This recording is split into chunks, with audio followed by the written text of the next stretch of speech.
మేఘా కృష్ణారెడ్డి తన స్వస్థలం కృష్ణా జిల్లా డోకిపర్రులో నిర్మించిన ఓ ఆలయం కార్యక్రమానికి చంద్రబాబు హాజరయ్యారు. ఆ ఫోటోలు చూసి చాలా మంది టీడీపీ ఫ్యాన్స్ కూడా ఫీల్ అవుతున్నారు. విపక్షంలో ఉన్నప్పుడు మేఘా కృష్ణారెడ్డిపై చాలా ఆరోపణలు చేశారని, ఇప్పుడు ఇలా గుడి కార్యక్రమానికి వెళ్లడం ఏంటని వారి వాదన.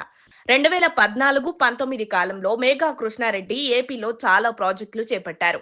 పట్టిసీమను రికార్డు సమయంలో పూర్తి చేసింది మేఘానే. పోలవరానికి టెండర్ వేశారు, కానీ రాలేదు. ఆయనకు రాజకీయాలతో సంబంధం లేదు.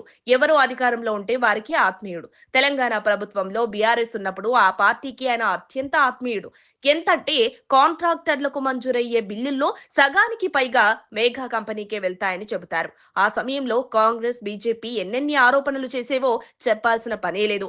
ఇప్పుడు ఒక్క మాటైనా మాట్లాడుతున్నారా? విచిత్రంగా కేటీఆర్ మాత్రమే తాజాగా ఆరోపణలు చేస్తున్నారు. కొడంగల్లో ఓ ప్రాజెక్టు మేఘాకు మరో కంపెనీతో కలిసి దక్కితే విమర్శలు చేస్తున్నారు. మూసీ ప్రాజెక్టు కూడా ఆ సంస్థే తీసుకుంటుందంటున్నారు. అవన్నీ ఆరోపణలు.